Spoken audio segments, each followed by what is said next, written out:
जी हिन वक़्त असीं कराची जे इलाइक़े भिटाइयाबाद में मौजूद आहियूं, जिते ॿीहर जेको आहे त तेज़ बरसाति जो सिलसिलो शुरू थी चुको आहे। काल्ह बि जेको आहे त सॼो ॾींहुं हिते जेको आहे त बरसाति हुई, पर अॼु वरी ॿियो ॾींहुं आहे। सुबुह खां ई हिते जेको आहे त तेज़ बरसाति हली रही आहे, जंहिंजे करे हितां जी बिजली बि बंदि कई वई आहे। हिते जेके मौजूदु नाला आहिनि उहे पिणु फुल थी विया आहिनि, जंहिंजे करे पाणी घिटियुनि में बीहजी वियो आहे।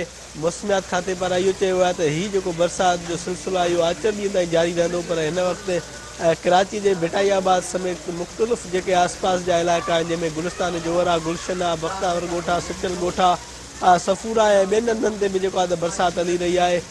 हिन वक़्तु हितां जा जेको रहवासी आहिनि उहे सख़्तु परेशान आहिनि। जंहिंजा कचा घर आहिनि उहे बि जेको आहे त सख़्तु मुतासिर आहिनि। जंहिंजा हेठाई वारा घर आहिनि उहे बि जेको आहे त हिन बरसाति सबबु मुतासिर थी रहिया आहिनि, छाकाणि त कल्ह बि नालनि जो पाणी संदनि घर में दाख़िल थी वियो। हिन वक़्तु जेकॾहिं हीअ बरसाति अञा वधीक तेज़ थींदी त वरी पाणी बीहजी वेंदो। हितां जा रहवासी पहिरियां ई जेको आहे त बरसाति जे करे परेशान हुया। वेतर जेको आहे त अॼु वरी इहे ॿीहर बरसाति हली रही आहे, त हितां जे रहवासियुनि में जेको आहे त वॾी बेचैनी आहे, छाकाणि त जो हिकु तरफ़ पाणी निकाल करण जूं कोशिशूं न पई कयूं वञनि, ॿिए तरफ़ बरसाति बि बंदि न पई थिए।